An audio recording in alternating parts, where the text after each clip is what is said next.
मी म्हणणार मी श्रेष्ठ आहे, ते म्हणणार मी श्रेष्ठ आहे. मग श्रेष्ठ कोण ठरवायचं? एके दिवशी असं झालं, मी एक प्लॅन बदलला, मूर्त्या बनवायला चालू केलं. गणपतीच्या बनवत तसं म्हणजे त्याचा कार्यकरी झाला तुम्ही. कळलं तर नाही ना वाढवायला कळलं तर सरळ आहे. मूर्त्या बनवायला चालू केलं. अशा मूर्त्या बनवायला लागलो. माणूस बघितलं की त्याची मूर्ती तयार माणसासारखी. हे बघितलं असली मूर्ती तयार, असं पण दिसेल की मूर्ती तयार करायची.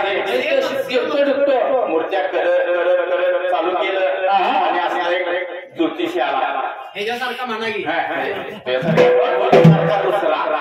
ज्योतिषी आला आणि ज्योतिषी काय म्हणला, काय म्हणला तुझं नाव गाजायला लागलं या. आता आपल्या सुनील दादासारखं किंवा मायासारखं म्हणा किंवा शाळेसारखं म्हणा, नाव गाजायला लागले. पण येणारा 3 दिवसात तू मरणार आहे, तुला येऊन घ्यायला येणार आहे. कळलं तर आहे, ऐकून घ्यायचं. बरोबर आहे. तुला येऊन न्यायला येणार आहे म्हणजे तू म्हणणार आहे. ए म्हणला मी म्हणाला काय एवढा सोपा आहे, मूर्त्या बनवते म्हणला. त्याने काय केलं, 3 मूर्त्या केल्या स्वतःच्या घ्यायच्या. म्हणजे आपले स्वतःची ध्याय असते का नाही, 3 मूर्त्या तयार केल्या, वळी ठेवल्या, मध्ये बसला. चौथा म्हणजे दिसतो दिसायला. यमाला पुस्तक काढलं, यम न्यायला आला, खाली उतरला, बघतोय वळी 4 दिसते. न्यायचं कोणाला, यमाला सुद्धा कोण पडलं. बरोबर आहे. यमाला वाटावर त्याला न्यायला लागतं. मूर्ती लोक काय करायचं, जीवनचं भाव उचलायचं. बरोबर आहे. त्या दिवशी यमाला काय कळना, यम माघारी गेला आणि यम माघारी गेला. यमाला सुद्धा कोण पडलं. माणूस किती शहाण आहे, माणसासारखा चतुर आणि कुणी सुद्धा नाही. सूर्यासारख्या सूर्याला सोडलं नाही, त्याच्यावर सौर ऊर्जा काढल्या. काढल्या का नाही, पुन्हा पण गावाला पीठ चालवायला तसं यमाला पडलं. आता हिला तर आणलं पाहिजे, वैसर तर नाव आपण काढलं पाहिजे. दुसऱ्या दिवशी यम गेला. सकाळ पाणी वाटून आज काहीतरी आपण केलं पाहिजे, त्याला पसवायला पाहिजे. वळीने गेला आणि त्या मूर्तीच्या पुढे जाऊन उभा राहिला. म्हटलं ही मूर्ती काय छान आहे, आणि ही त्याच्यापेक्षा छान आहे, आणि त्याच्यापेक्षा पण छान आहे, ही त्याच्यापेक्षा छान आहे. कुठल्या भाकराला बनवल्या, त्याला म्हटलं मी बनवल्या, माझ्या मठात रोज न्यायला. असा माणसापेक्षा पण छान असतो. माझ्या मनाचा विचार केला त्यावेळेला एकवा लागली बहिणीशीला बोलवून घ्यायला. सगळेजण मिळून या पाण्यामध्ये काय लागले, चमकायला लागले, बघायला पाहिजे.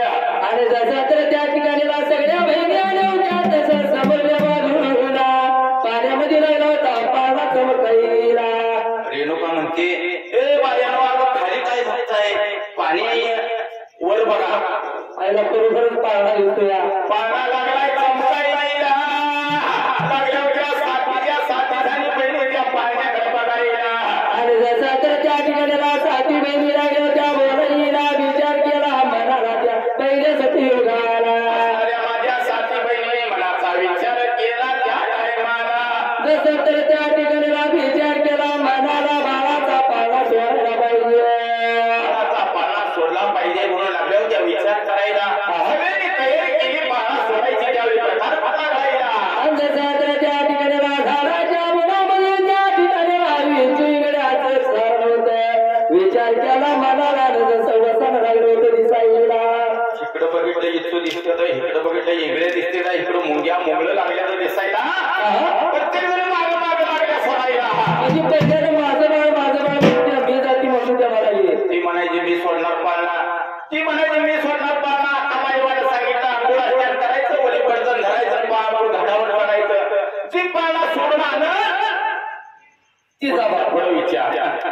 जसं तर त्या ठिकाणीला एका मागे एक जशा 6 जणी बहिणी बाजूला झाल्या होत्या. विचार केला माझ्या हक्का माझ्या बाण.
आला